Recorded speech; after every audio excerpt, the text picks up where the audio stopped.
അൽഹംദുലില്ലാഹി റബ്ബിൽ ആലമീൻ والعاقبة للمتقين ولا عدوان إلا على الظالمين. أعوذ بالله السميع العليم من الشيطان الرجيم. بسم الله الرحمن الرحيم. يريدون ليطفئوا نور الله بأفواههم والله متم نوره ولو كره الكافرون. هو الذي أرسل رسوله بالهدى ودين الحق ليظهره على الدين كله ولو كره المشركون.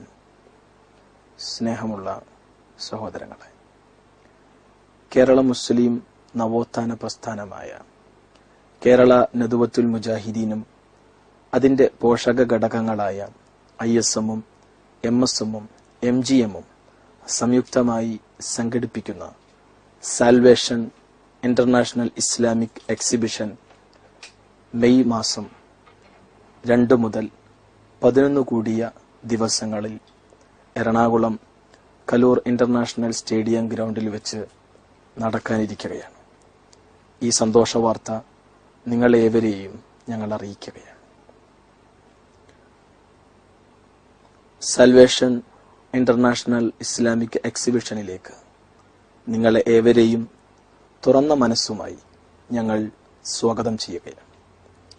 സഹോദരങ്ങളെ, ഇന്ന് ലോകത്ത് നിരവധി മതങ്ങളും ദർശനങ്ങളുമുണ്ട്. എന്നാൽ ലോകത്ത് ഇന്ന് ഏറെ ചർച്ച ചെയ്യപ്പെടുകയും തെറ്റിദ്ധരിപ്പിക്കപ്പെടുകയും ചെയ്യുന്ന ഒരു മതമുണ്ടെങ്കിൽ അത് ഇസ്ലാമാണ്. യഥാർത്ഥത്തിൽ എന്തുകൊണ്ട് ഈ രീതിയിൽ തെറ്റിദ്ധരിപ്പിക്കപ്പെടുന്നു? വളരെ പ്രസക്തമായ ചിന്ത. ഇസ്ലാം തീവ്രവാദമാണ്.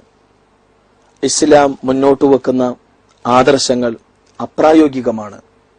ഇസ്ലാം മുന്നോട്ട് വെക്കുന്ന നിയമ നിർദ്ദേശങ്ങൾ മാനവികമല്ല തുടങ്ങി അനവധി വിമർശനങ്ങളും ആരോപണങ്ങളും ഇസ്ലാമിനെതിരെ ഉന്നയിക്കപ്പെട്ടുകൊണ്ടിരിക്കുന്ന ഒരു കാലഘട്ടത്തിലാണ് നാം നിലകൊള്ളുന്നത്.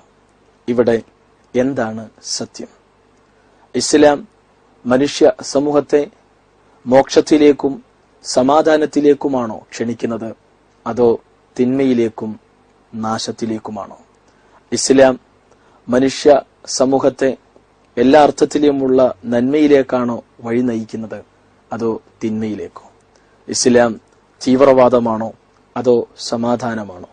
തുടങ്ങിയ വളരെ പ്രസക്തമായ ചോദ്യങ്ങൾക്ക് പ്രമാണങ്ങളുടെ വെളിച്ചത്തിൽ വസ്തുനിഷ്ഠമായ മറുപടി നൽകുന്നതിനു വേണ്ടി ഇസ്ലാഹി പ്രസ്ഥാനമൊരുക്കുന്ന സാൽവേഷൻ ഇന്റർനാഷണൽ ഇസ്ലാമിക് എക്സിബിഷൻ നേർക്കുനേരെ ഇസ്ലാമിനെ അറിയാനും മനസ്സിലാക്കുവാനും തെറ്റിദ്ധാരണകൾ അകറ്റി മോക്ഷത്തിന്റെ മാർഗം ഏതെന്ന് കണ്ടെത്തുവാനും ഉപകരിക്കും എന്നാണ് ഞങ്ങളുടെ വിശ്വാസം. സാൽവേഷൻ ഇന്റർനാഷണൽ ഇസ്ലാമിക് എക്സിബിഷന്റെ ദഅവ പ്രചരണ വിഭാഗം സംഘടിപ്പിക്കുന്ന പ്രോഗ്രാമാണിത്. ഇസ്ലാമിനെതിരെയുള്ള പ്രസക്തമായ ചോദ്യങ്ങൾക്ക്, സംശയങ്ങൾക്ക് പ്രമാണബദ്ധമായി ഇവിടെ മറുപടി പറയുന്നത് പ്രമുഖ പണ്ഡിതനും വാഗ്മിയും ഗ്രന്ഥകാരനുമായ MM അക്ബർ സാഹിബാണ്. ഇസ്ലാമിനെതിരെയുള്ള പ്രസക്തമായ ചോദ്യങ്ങൾക്ക് പ്രമാണബദ്ധമായ അദ്ദേഹത്തിന്റെ മറുപടി ശ്രവിക്കുന്നതിന് വേണ്ടി നിങ്ങളുടെ ഏവരുടെയും ശ്രദ്ധ അതിലേക്ക് ഈ ഉള്ളവൻ ക്ഷണിക്കുകയാണ്. ഒന്നുകൂടെ ഈ പ്രോഗ്രാമിനെ ശ്രദ്ധയോടെ താല്പര്യത്തോടുകൂടെ നോക്കിക്കാണണമേ എന്നുണർത്തുകയാണ്. അസ്സലാമു അലൈക്കും വറഹ്മത്തുള്ളാഹി.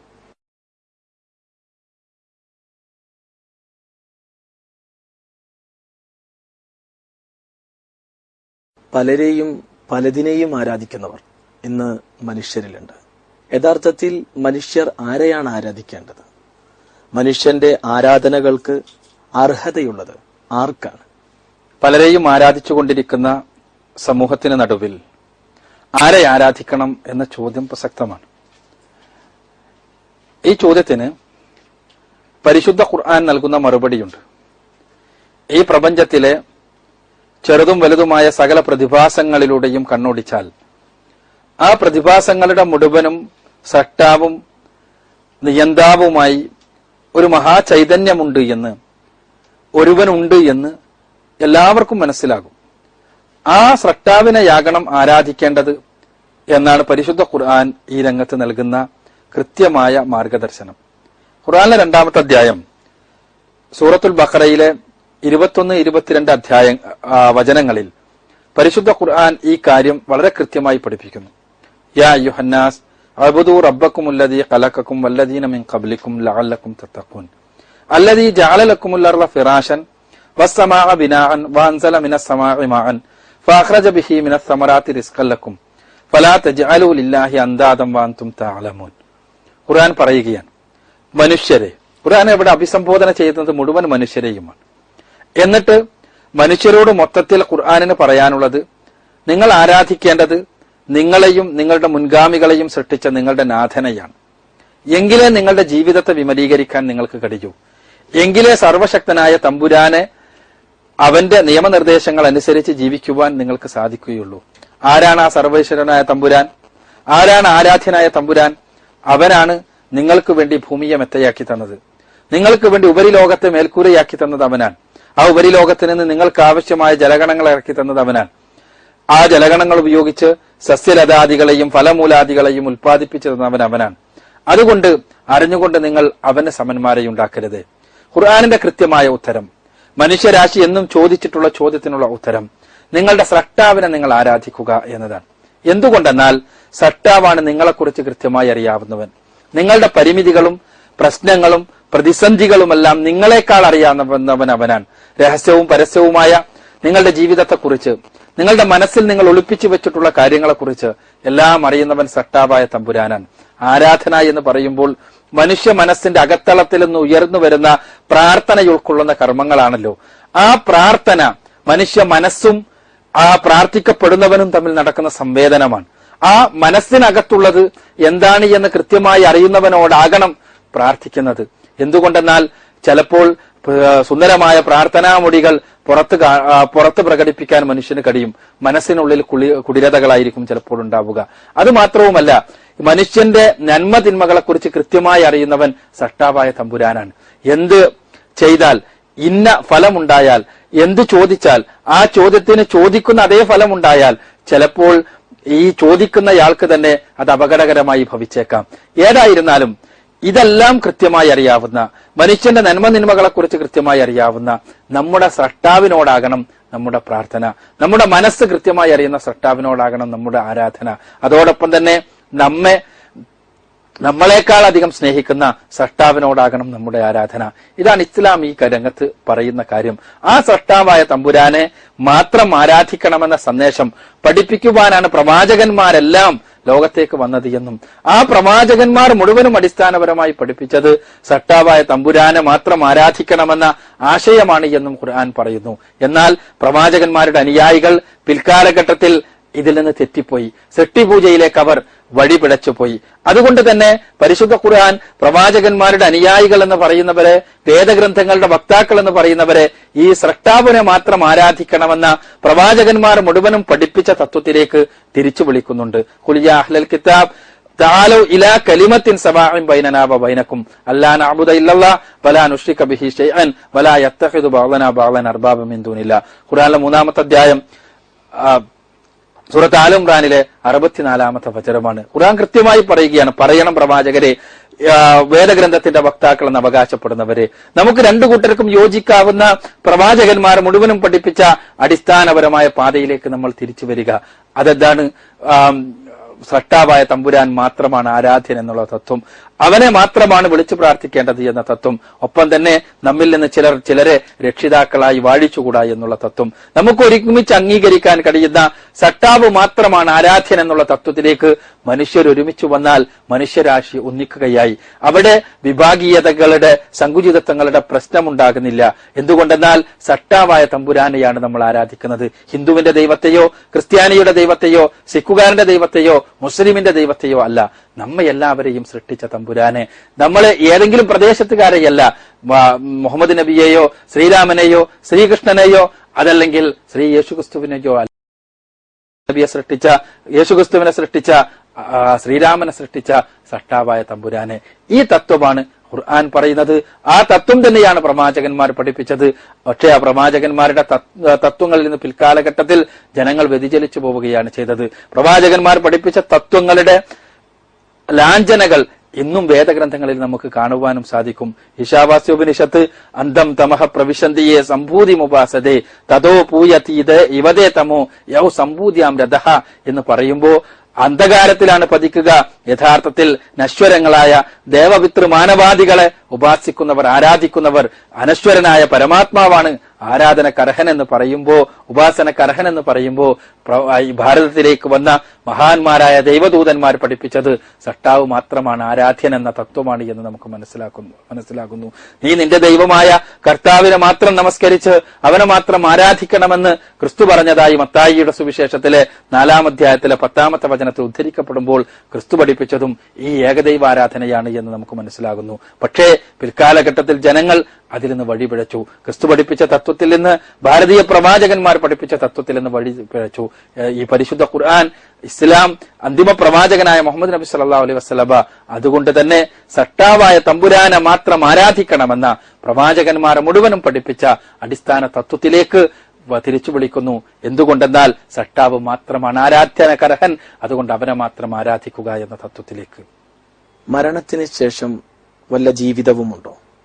ഉണ്ടെങ്കിൽ അത് പുനർജന്മമാണോ അതോ പുനരുദ്ധാനമാണോ? മരണാനന്തര ജീവിതം മിഥ്യയല്ല, സത്യമാണ് എന്ന് എങ്ങനെ മനസ്സിലാക്കാൻ കഴിയും? മനുഷ്യ ജീവിതത്തിന് ഒരു ലക്ഷ്യമുണ്ടോ എന്നതാണ് ചോദ്യത്തിന്റെ കാതൽ. യഥാർത്ഥത്തിൽ മനുഷ്യന്റെ കർമ്മങ്ങൾക്കൊരു സവിശേഷതയുണ്ട്. മനുഷ്യ കർമ്മങ്ങളെല്ലാം അവയുടെ ലക്ഷ്യം പേറുന്നവയാണ്. മനുഷ്യകർമ്മങ്ങൾ കേവല കർമ്മങ്ങൾക്ക് വേണ്ടിയുള്ളതല്ല, മറിച്ച് അവക്കെല്ലാം പിന്നിൽ അതിനപ്പുറത്തെ ലക്ഷ്യമുണ്ട്. മനുഷ്യന് ഭക്ഷണം കഴിക്കുന്നത് എന്തിനാന്ന് ചോദിച്ചാൽ കേവലം ഭക്ഷണം കഴിക്കാൻ എന്ന് ഒരാളും ഉത്തരം പറയില്ല. അത് ശരീരം പുഷ്ടിപ്പെടുത്തുവാനാണ്. അതേപോലെ തന്നെ ഞാനിപ്പോൾ സംസാരിക്കുന്നത് എന്തിനെന്ന് ചോദിച്ചാൽ അതിനുള്ള ഉത്തരം വെറുതെ സംസാരിക്കാൻ എന്നല്ല, ചില വിഷയങ്ങൾ നിങ്ങൾക്ക് എത്തിച്ചു തരാനാണ്. നിങ്ങൾ കേൾക്കുന്നത് കേവലം കേൾക്കാനല്ല, മറിച്ച് ചില കാര്യങ്ങൾ പഠിക്കാനാണ്, മനസ്സിലാക്കുവാനാണ്. മനുഷ്യരുടെ ഏത് കർമ്മത്തിനാണെങ്കിലും ആ കർമ്മത്തിനപ്പുറത്തൊരു ലക്ഷ്യമുണ്ട്. ഈ മനുഷ്യ കർമ്മങ്ങളുടെ സാകല്യമാണ് ജീവിതമെങ്കിൽ ആ ജീവിതത്തിന്റെ ലക്ഷ്യം ജീവിതം തന്നെ ആയിക്കൂടാ, ജീവിതത്തിനപ്പുറത്താകണം എന്നതൊരു കേവല യുക്തിയാണ്.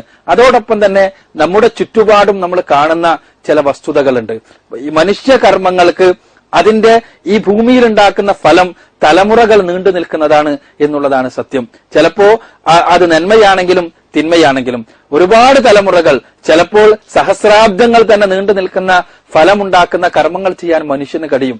അത് മനുഷ്യന് മാത്രമേ കഴിയൂ. നാം ചിന്തിച്ചു നോക്കുക, ഹിരോഷിമ നാഗസാക്കികളിൽ പതിറ്റാണ്ടുകൾക്ക് മുമ്പ് ഒരു നിമിഷത്തിൽ ഒരാൾ ചെയ്ത ഒരു ബോംബ് സ്ഫോടനം, അതിനിപ്പോ 2-3 തലമുറയിലെ ആളുകൾ പോലും അതിന്റെ പ്രയാസങ്ങൾ അനുഭവിക്കുന്നു. ഇപ്പോൾ ജനിക്കുന്ന കുഞ്ഞുങ്ങൾക്ക് പോലും അംഗവൈകല്യം ഉണ്ടാകുന്നു. അതുകൊണ്ട് ഇപ്പോഴും അവിടെ റേഡിയേഷന്റെ പ്രശ്നങ്ങൾ അവസാനിച്ചിട്ടില്ല. ഇതിനർത്ഥം മനുഷ്യരുടെ കർമ്മങ്ങൾ അത് നന്മയാണെങ്കിലും തിന്മയാണെങ്കിലും തലമുറകളിലേക്ക് നീളുന്നു അതിന്റെ ഫലങ്ങൾ എന്നുള്ളതാണ്. എങ്കിൽ മനുഷ്യകർമ്മങ്ങൾക്ക് പ്രതിഫലം ലഭിക്കേണ്ട ഒരു വേദി ആവശ്യമില്ലേ?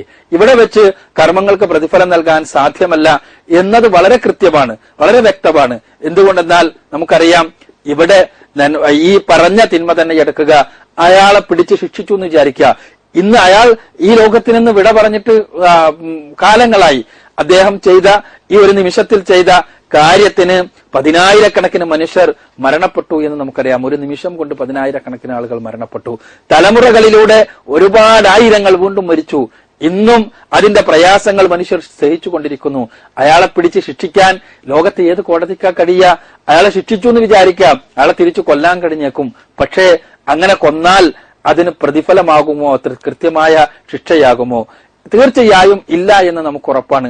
അപ്പോ പിന്നെ അവരുടെ കർമ്മങ്ങൾക്ക് പ്രതിഫലം നൽകപ്പെടുന്ന ഒരു വേദി ആവശ്യമല്ലേ? ഇല്ലെങ്കിൽ മനുഷ്യന് നന്മ ചെയ്യണം എന്ന് പറയുന്നതിൽ എന്താ അർത്ഥമുള്ളത്? തിന്മ ചെയ്യരുത് എന്ന് പറയുമ്പോൾ എന്താ അർത്ഥമുള്ളത്? അതിന് നന്മക്കും തിന്മക്കും ഈ ഭൂമിയിൽ വെച്ചുള്ള കേവല പ്രതിഫലം മാത്രമാണുള്ളത് എങ്കിൽ എന്തുകൊണ്ട് സ്വകാര്യമായി തിന്മ ചെയ്തുകൂടാ? എന്തുകൊണ്ട് സ്വാർത്ഥ താല്പര്യങ്ങൾ സംരക്ഷിച്ചുകൂടാ? എന്തിന് ഞാൻ എന്റെ സഹോദരനെ സഹായിക്കണം, എന്തിന് എന്റെ അയൽവാസിയോട് ഞാൻ മാന്യമായി പെരുമാറണം, എന്തുകൊണ്ട് എന്റെ മൃദുല വികാരങ്ങളെ എനിക്ക് കയറടിച്ച് ഊരിവിടാൻ അനുവദിച്ചുകൂടാ? ഇങ്ങനെ ഒരുപാട് പ്രശ്നങ്ങളുണ്ട്, ഒരുപാട് ചോദ്യങ്ങളുണ്ട്. ഇതിനെല്ലാമുള്ള മനുഷ്യ മനസ്സിന്റെ ഉത്തരവാണ് കർമ്മങ്ങൾക്ക് കൃത്യമായി പ്രതിഫലം ലഭിക്കുന്ന ഒരു വേദി അനിവാര്യമാണ് എന്ന്. ആ വേദി മനുഷ്യ മനസ്സിന്റെ പ്രോഗ്രാമിംഗാ, അതല്ലാതെ ആരെങ്കിലും അടിച്ചേൽപ്പിച്ച് ഉണ്ടാക്കേണ്ട ഒരു ധിഷണാപരമായ ഒരു ദാർശനികമായ പ്രശ്നമൊന്നുമല്ല. വളരെ ചെറിയ ഉദാഹരണം പറഞ്ഞാൽ, ഒരു നിരക്ഷരയായ ഒരു സ്ത്രീ, അവർക്ക് അക്ഷരജ്ഞാനമൊന്നുമില്ല, ഫിലോസഫിയോ തത്വശാസ്ത്രമോ ദർശനമോ മതമോ ഒന്നും അവർ പഠിച്ചിട്ടില്ല. അവരുടെ അയൽവക്കക്കാരനായ ഒരു പണക്കാരനായ മനുഷ്യൻ, അയാൾ സ്വാധീനമുള്ള ഒരാൾ അവരെ പീഡിപ്പിക്കുന്നു. അങ്ങനെ പീഡിപ്പിക്കുന്ന സമയത്ത് അവർക്ക് തിരിച്ചൊന്നും ചെയ്യാൻ കഴിയുന്നില്ല.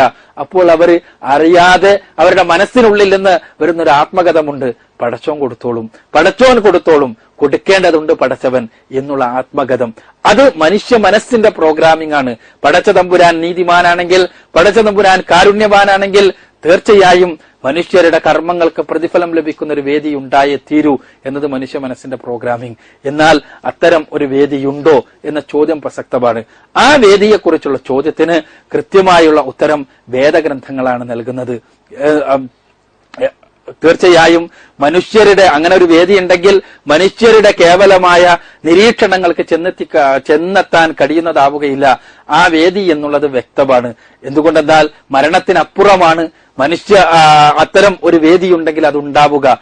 കാരണം മനുഷ്യന്റെ ജീവിതം അവസാനിക്കുന്നത്, കർമ്മങ്ങളുടെ സാകല്യം അവസാനിക്കുന്നത് മരണത്തോടു കൂടിയാണല്ലോ. അപ്പൊ മരണത്തിനപ്പുറത്ത് അത്തരം ഒരു വേദിയുണ്ടെങ്കിൽ ആ വേദിയെക്കുറിച്ച് നമുക്ക് ഭൗതികമായ പരീക്ഷണ നിരീക്ഷണങ്ങൾക്ക് എത്തിച്ചേരാൻ സാധ്യമല്ല. അപ്പൊ പിന്നെ അതിനെക്കുറിച്ച് പഠിപ്പിക്കാൻ അതിന് പടച്ചവൻ തന്നെ, ആ വേദിയുടെ നിയന്താവ് തന്നെ സംവിധാനം ഏർപ്പെടുത്തണം. അത്തരം ഒരു സംവിധാനമുണ്ടോ എന്നാണ് നമ്മൾ പിന്നെ പരിശോധിക്കേണ്ടത്. അത് പരിശോധിക്കുമ്പോൾ നമ്മൾ കണ്ടെത്തുന്ന ഒരു സത്യം, ലോകത്തിന്റെ വ്യത്യസ്തങ്ങളായ ഭാഗങ്ങളിലേക്ക് കടന്നു വന്ന ദൈവദൂതന്മാരെല്ലാം ഒരേപോലെ തന്നെ മരണാനന്തര ജീവിതത്തെക്കുറിച്ച് നമുക്ക് പറഞ്ഞു തന്നിട്ടുണ്ട് എന്നാണ്. സ്വർഗനരകങ്ങളെക്കുറിച്ച്, മരണശേഷം നന്മ ചെയ്തവർ പോകുവാനുള്ള സ്വർഗലോകത്തെക്കുറിച്ച്, തിന്മ ചെയ്തവർക്ക് കടന്നു പോകുവാനുള്ള നരകലോകത്തെക്കുറിച്ച് എല്ലാം തന്നെ വേദഗ്രന്ഥങ്ങളിലെല്ലാം നമുക്ക് കാണാൻ സാധിക്കും. ഈ വേദഗ്രന്ഥങ്ങളിൽ അവസാനത്തെ പതിപ്പായ പൂർണ്ണമായ, അതേപോലെ തന്നെ മനുഷ്യരുടെ കരവിരുതുകളിൽ നിന്ന് പൂർണ്ണമായും സംരക്ഷിതമായ പരിശുദ്ധ ഖുർആനാകട്ടെ മരണാനന്തര ജീവിതത്തെക്കുറിച്ച് ആവർത്തിച്ച് പ്രഖ്യാപിച്ചുകൊണ്ടിരിക്കുന്നു. ഖുർആനിന്റെ 1/3 ഭാഗം മരണാനന്തര ജീവിതത്തെക്കുറിച്ചാണ്. ഖുർആനിന്റെ 1/3 ഭാഗത്ത് വിശദീകരിച്ചിട്ടുള്ള മരണാനന്തര ജീവിതത്തെക്കുറിച്ചുള്ള പരാമർശങ്ങളെ ആറ്റിക്കുറിക്കിയാൽ ഖുർആനിലെ 3-ാമത്തെ അധ്യായം സൂറത്ത് ആൽ ഇംറാനിലെ 185-ാമത്തെ വചനം നമുക്ക് ലഭിക്കും. ആ വചനം വളരെ കൃത്യമായി പറയുന്ന ആശയമുണ്ട്. അത് ഖുർആനിന് മൊത്തത്തിൽ പറയാനുള്ള ആശയമാണ്. കുല്ലു നഫ്സിൻ ദായിഖത്തുൽ മൗത്ത് ഫഇന്നമാ തുവഫൗന ഉജൂറക്കും യൗമൽ ഖിയാമ വമൻ സൂസിയ അനിൻ നാരി വഉദ്ഖിലൽ ജന്ന ഫഖദ് ഫാസ് വമൽ ഹയാത്തുദ് ദുനിയ ഇല്ലാ മതാഉൽ ഉറൂർ. ഖുർആൻ പറയുകയാണ്, മനുഷ്യരെല്ലാം മരണപ്പെടുക തന്നെ ചെയ്യും. തീർച്ചയായും മനുഷ്യരുടെ കർമ്മങ്ങൾക്ക് പ്രതിഫലം ലഭിക്കുക മരണാനന്തര ജീവിതത്തിൽ വെച്ച് മാത്രമാണ്. മനുഷ്യ കർമ്മങ്ങൾക്ക് കൃത്യമായി പ്രതിഫലം കൊടുക്കാൻ ഈ ഭൂമിയിൽ ഒരു സംവിധാനത്തിനും സാധ്യമല്ല. അതേപോലെ തന്നെ മരണത്തിൽ നിന്ന് ഓടി ഒളിച്ചുകൊണ്ടിരുന്നിട്ട് കാര്യമില്ല. എപ്പോഴെങ്കിലും മനുഷ്യർ മരണപ്പെടുക തന്നെ ചെയ്യും. എന്നാൽ ആ മരണാനന്തര ജീവിതത്തിൽ മനുഷ്യർക്ക് പ്രതിഫലം ലഭിക്കുന്ന ജീവിതത്തിൽ ആരാണോ സ്വർഗപ്രവേശത്തിന് അർഹരായത്, നരകത്തിൽ നിന്ന് രക്ഷപ്പെട്ടത്, അവരാകുന്നു യഥാർത്ഥത്തിൽ വിജയിച്ചയാളുകൾ. ഇഹലോക ജീവിതം എന്നത് മനുഷ്യരെ കബളിപ്പിക്കുന്ന കേവല വിഭവമല്ലാതെ മറ്റൊന്നുമല്ല. ഖുർആൻ കൃത്യമായി പഠിപ്പിക്കുകയാണ്, മരണാനന്തര ജീവിതം ഒരു സത്യമാണ്. മരണാനന്തര ജീവിതം കേവലം ഒരു വിശ്വാസമല്ല, മറിച്ച് ഒരു യാഥാർത്ഥ്യമാണ്. ആർക്കെങ്കിലും ഒരു കൂട്ടർ മരണാനന്തര ജീവിതം ഉണ്ടെന്ന് വിശ്വസിക്കുന്നു, അങ്ങനെയുള്ളവർ അവർ അങ്ങനെ വിശ്വസിച്ചോട്ടെ. ഇല്ല, മറ്റൊരു കൂട്ടർ മരണാനന്തര ജീവിതം ഇല്ല എന്ന് വിശ്വസിക്കുന്നു, അങ്ങനെ വിശ്വസിക്കുന്നവർ അങ്ങനെ വിശ്വസിച്ചു കൊട്ടട്ടെ എന്ന് വിചാരിച്ച് തള്ളിക്കളയേണ്ട ഒരു കാര്യമല്ല മരണാനന്തര ജീവിതം, മറിച്ച് യാഥാർത്ഥ്യമാണ്. ഓരോ മനുഷ്യനും, ഞാനും നിങ്ങളും തീർച്ചയായും നേരിടേണ്ടി വരുന്ന പച്ചയായ യാഥാർത്ഥ്യമാണ്. പരിശുദ്ധ ഖുർആൻ വളരെ കൃത്യമായി മനുഷ്യരോട് കൃത്യമായി പടച്ച തമ്പുരാന്റെ പദങ്ങൾ പറഞ്ഞു തന്നു. അയഹ്സബുൽ ഇൻസാന അല്ലൻ നജ്മഅ ഇലാമ വലാ ഖാദിരീന അലാ അൻ നുസവ്വിയ ബനാന. ഖുർആൻ പറഞ്ഞു തരികയാണ്, നിങ്ങൾ വിചാരിക്കുന്നുണ്ടോ നിങ്ങൾ എല്ലുകളായി കഴിഞ്ഞതിന് ശേഷം ആ എല്ലുകളെ പുനഃസംയോജിപ്പിക്കുവാൻ സാധ്യമല്ല എന്ന് പടച്ചവന്റെ ചോദ്യപാട്. എന്നിട്ട് പടച്ചവൻ തന്നെ മറുപടി പറഞ്ഞു, തീർച്ചയായും നിങ്ങളുടെ വിരൽ തുമ്പുകളെപ്പോലും അതേപോലെ പുനഃസൃഷ്ടിക്കുവാൻ നമുക്ക് സാധിക്കുക തന്നെ ചെയ്യും. പടച്ചവന് നമ്മുടെ വിരൽ തുമ്പുകൾ കോടിക്കണക്കിന് മനുഷ്യർ, തലമുറകളായി കടന്നു വന്ന മനുഷ്യർ, അവരുടെ മുഴുവനും വിരൽത്തുമ്പുകൾ വ്യത്യസ്തങ്ങളാണെങ്കിൽ ആ വ്യത്യസ്തതയെപ്പോലും അതേപോലെ പുനഃസൃഷ്ടിക്കുവാൻ അവന് കഴിയും എന്നുള്ള കൃത്യമായ പാഠമാണ് പരിശുദ്ധ ഖുർആൻ നമ്മളോട് തരുന്നത്. അതെ, മരണാനന്തര ജീവിതം ഒരു യാഥാർത്ഥ്യപാട്. നന്മ ചെയ്തുകൊണ്ട് ജീവിതം പുഷ്കലമാക്കിയവർക്ക് സ്വർഗലോകം സമ്മാനമായി ലഭിക്കുന്ന, തിന്മ കൊണ്ട് ജീവിതത്തെ നശിപ്പിച്ചു കളഞ്ഞവർക്ക് നരകലോകം പ്രതിഫലമായി ലഭിക്കുന്ന മരണാനന്തര ജീവിതം. ആ മരണാനന്തര ജീവിതം വേദഗ്രന്ഥങ്ങൾ മുഴുവനും പഠിപ്പിച്ച സന്ദേശപാട്, പരിശുദ്ധ ഖുർആൻ പൂർണ്ണമായി പഠിപ്പിക്കുന്ന യാഥാർത്ഥ്യപാട്. അപ്പോ മരണാനന്തര ജീവിതം ഉണ്ടാകണം എന്ന് നമ്മുടെ മനസ്സ് പറയുന്നു, ഉണ്ട് എന്ന് വേദഗ്രന്ഥങ്ങൾ പറയുന്നു, പരിശുദ്ധ ഖുർആൻ കൃത്യമായി നമുക്ക് പറഞ്ഞു തരുന്നു. ഇനിയും ഉണ്ടോ എന്നാണ് സംശയമെങ്കിൽ നമുക്ക് പരിശോധിക്കാവുന്നതാണ്. പരിശുദ്ധ ഖുർആൻ ദൈവികമാണോ എന്ന് നാം പരിശോധിച്ചു നോക്കുക. പടച്ചവൻ നമ്മളോട് പറഞ്ഞിട്ടുള്ള വചനമാണോ പരിശുദ്ധ ഖുർആൻ? പടച്ചവൻ പറഞ്ഞതാണെങ്കിൽ മരണാനന്തര ജീവിതത്തെക്കുറിച്ച് അതിൽ പറഞ്ഞത് സത്യമായിരിക്കും. ഒരു കാര്യം ഉറപ്പാട്, ഖുർആനിൽ നമുക്ക് അന്വേഷിക്കാൻ പറ്റുന്ന പല കാര്യങ്ങളുമുണ്ട്. ഖുർആനിലെ പരാമർശങ്ങളിൽ 14 നൂറ്റാണ്ടുകൾക്ക് മുമ്പ് ഒരു നിരക്ഷരനായ മനുഷ്യന് പറയാൻ സാധ്യമല്ലാത്ത കുറെ കാര്യങ്ങൾ തീർച്ചയായും ഈ പ്രപഞ്ചത്തെക്കുറിച്ച്, ആകാശഗോളങ്ങളെക്കുറിച്ച്, സൂര്യചന്ദ്ര നക്ഷത്രാദികളെക്കുറിച്ച്, സമുദ്രത്തെക്കുറിച്ച്, ഭൂമിയെക്കുറിച്ച്, കാറ്റിനെക്കുറിച്ച്, സസ്യലതാദികളെക്കുറിച്ച്, തിരമാലകളെക്കുറിച്ച് എന്ന് വേണ്ട നമ്മുടെ അന്വേഷണങ്ങൾ കടന്നു ചെല്ലുന്ന മേഖലകളെക്കുറിച്ചുള്ള ഖുർആനിൽ ഒരുപാട് പരാമർശങ്ങളുണ്ട്. 14 നൂറ്റാണ്ടുകൾക്ക് മുമ്പ് നിരക്ഷരനായ ഒരു മനുഷ്യൻ പറഞ്ഞതായിരുന്നു ഖുർആനിലെ ഈ പരാമർശങ്ങളെങ്കിൽ അതിൽ ധാരാളം അബദ്ധങ്ങൾ നമുക്ക് കണ്ടെത്താൻ കഴിയേണ്ടതായിരുന്നു. എന്നാൽ അതിലൊരു അബദ്ധവുമില്ല എന്ന് നമുക്ക് മനസ്സിലാകുന്നു. അപ്പോ അതിൽ നിന്ന് ഖുർആൻ ദൈവികമാണ് എന്ന് നമുക്ക് തെളിയിച്ചു. എന്നാൽ ഈ ദൈവികമായ ഗ്രന്ഥത്തിൽ നമുക്ക് അന്വേഷിക്കാൻ പറ്റുന്ന കാര്യങ്ങളിൽ ഒരു അബദ്ധവും പോലും ഇല്ലാത്ത ഗ്രന്ഥത്തിൽ മരണാനന്തര ജീവിതത്തെക്കുറിച്ച് നമുക്ക് അന്വേഷിക്കാൻ പറ്റാത്തൊരു ലോകത്തെക്കുറിച്ച് കൂടി പറയുന്നു. അപ്പോൾ നമ്മൾ ആ ലോകത്തെക്കുറിച്ചുള്ള ഖുർആനിന്റെ പരാമർശങ്ങൾ ശരിയാണ് എന്ന് നമുക്ക് ബോധ്യപ്പെടുകയാണ്, സത്യസന്ധമായി ബോധ്യപ്പെടുകയാണ്. അതോടൊപ്പം തന്നെ 40 വയസ്സ് വരെ ഒരു കളവും പറഞ്ഞിട്ടില്ലാത്ത മുഹമ്മദ് റസൂലുള്ളാഹി സ്വല്ലല്ലാഹു അലൈഹി വസല്ലമ, അദ്ദേഹം സമൂഹത്തിന്റെ അംഗീകാരത്തിന് പാത്രമായിരുന്ന മുഹമ്മദ് നബി സ്വല്ലല്ലാഹു അലൈഹി വസല്ലമ 40 വയസ്സ് വരെ ഒരു കളവും പറഞ്ഞിട്ടില്ല എന്നത് സമൂഹം അംഗീകരിച്ചിരുന്നു എന്നാണ് ഞാൻ പറഞ്ഞത്. അത്രത്തോളം ഒരാളും അദ്ദേഹത്തിന്റെ വ്യക്തിത്വത്തിന്റെ പരിശുദ്ധിയെക്കുറിച്ച് ഒരു സംശയവും ഉന്നയിച്ചിട്ടില്ലാത്ത മുഹമ്മദ് നബി സല്ലല്ലാഹു അലൈഹി വസല്ലമ 40-ാമത്തെ വയസ്സിൽ വളരെ കൃത്യമായി ലോകത്തോട് എഴുന്നേറ്റ് നിന്നുകൊണ്ട് പറയുന്നു, ഇതാ മരണത്തിന് ശേഷം ഒരു ജീവിതം വരാനുണ്ട്, അവിടെ വെച്ചുള്ള രക്ഷാശിക്ഷകളുണ്ട് എന്ന്. അത് ഒരു പച്ചക്കള്ളമായിരുന്നുവെങ്കിൽ അദ്ദേഹം ഇത്രയും വിശുദ്ധമായ ജീവിതം നയിച്ച, ഒരിക്കലും കളവ് പറഞ്ഞിട്ടില്ലാത്ത അദ്ദേഹം അത് പറയുമോ എന്ന് നമ്മൾ ചിന്തിക്കുക. അങ്ങനെ അദ്ദേഹം പറഞ്ഞു ബോധപൂർവം അത്തരമൊരു കളവ് പ്രചരിപ്പിച്ചിട്ടുണ്ടെങ്കിൽ ആ കളവ് പ്രചരിപ്പിച്ചതിൽ അദ്ദേഹത്തിന് വല്ല സ്വാർത്ഥ താല്പര്യവും ഉണ്ടാകണം. നമ്മൾ പരിശോധിച്ചു നോക്കിയാൽ കാണാൻ കഴിയും, അദ്ദേഹത്തിന്റെ ജീവിതം അതിനു മുമ്പ്, ഇത് പ്രഖ്യാപിക്കുന്നതിന് മുമ്പ്, ആളുകളോട് മരണാനന്തര ജീവിതത്തെക്കുറിച്ച് പഠിപ്പിച്ചു കൊടുക്കുന്നതിന് മുമ്പ് അല്പസ്വല്പമെല്ലാം സുഖകരമായി തന്നെയുള്ള ജീവിതമായിരുന്നു അദ്ദേഹത്തിൻ്റെത്. എന്നാൽ വലിയ ബാധ്യതകളില്ലാത്ത ജീവിതം. എന്നാൽ ഇത് പ്രചരണം തുടങ്ങിയതോടുകൂടി അദ്ദേഹത്തിന് പ്രശ്നങ്ങളായി, പ്രതിസന്ധികളായി, പ്രയാസങ്ങളായി. അദ്ദേഹത്തെ അനുകൂലിച്ചിരുന്ന കൈകൾ മുഴുവനും അദ്ദേഹത്തെ എതിർക്കുവാനായി രംഗത്ത് വന്നു. അദ്ദേഹത്തിന് ആശംസ പറഞ്ഞിരുന്ന നാവുകൾ മുഴുവനും അദ്ദേഹത്തെ ബത്സിക്കുവാൻ രംഗത്ത് വന്നു. അദ്ദേഹത്തിനെതിരെ ഏതെങ്കിലും ഒരു കൈ ഉയർന്നിരുന്നുവെങ്കിൽ മക്കയിലെ അന്നത്തെ 1000 കൈകൾ ആ കൈക്കെതിരെ ഉയരുമായിരുന്നു. എന്നാൽ ഈ കൈകൾ മുഴുവനും മുഹമ്മദ് നബിക്കെതിരെ ഉയരുന്ന അവസ്ഥ വന്നു. ഇത്രയും താടനങ്ങളും പീഡനങ്ങളും ആരോപണങ്ങളും സഹിച്ചുകൊണ്ട് ഒരു പച്ചക്കള്ളം ഒരാൾ പ്രചരിപ്പിക്കുവാൻ സന്നദ്ധമാകുമോ? തീർച്ചയായും ഇല്ല. അതുകൊണ്ട് തന്നെ മുഹമ്മദ് നബിയുടെ വ്യക്തിത്വവും മരണാനന്തര ജീവിതം സത്യമാണ് എന്നതിന് തെളിവാണ്. പരിശുദ്ധ ഖുർആന്റെ ദൈവികതയും സത്യതയും മുഹമ്മദ് നബിയുടെ വ്യക്തിത്വവും മരണാനന്തര ജീവിതത്തിന്റെ സത്യതയെ ബോധ്യപ്പെടുത്തുന്നു. അതോടൊപ്പം തന്നെ ഒരു ഉപചോദ്യമായി ഇവിടെ ചോദിക്കപ്പെട്ടത്, മരണത്തിന് ശേഷമുള്ള ജീവിതം എന്ന് പറയുമ്പോൾ അത് ഈ പുനർജന്മമാണോ അതല്ല പരലോക ജീവിതമാണോ എന്നാണ്. പുനർജന്മത്തെക്കുറിച്ച് പലരും പറയാറുണ്ട്. പക്ഷേ ഇവിടെ മരണാനന്തര ജീവിതത്തെക്കുറിച്ച് നമുക്ക് കൃത്യമായ അറിവ് ലഭിക്കുക, ഞാൻ നേരത്തെ പറഞ്ഞതുപോലെ ദിവ്യമായ സ്രോതസ്സുകളിൽ ഇതാണ്. അത് ഖുർആൻ മാത്രമാണെന്ന് നിലനിൽക്കുന്ന ദൈവികമായ സ്രോതസ്.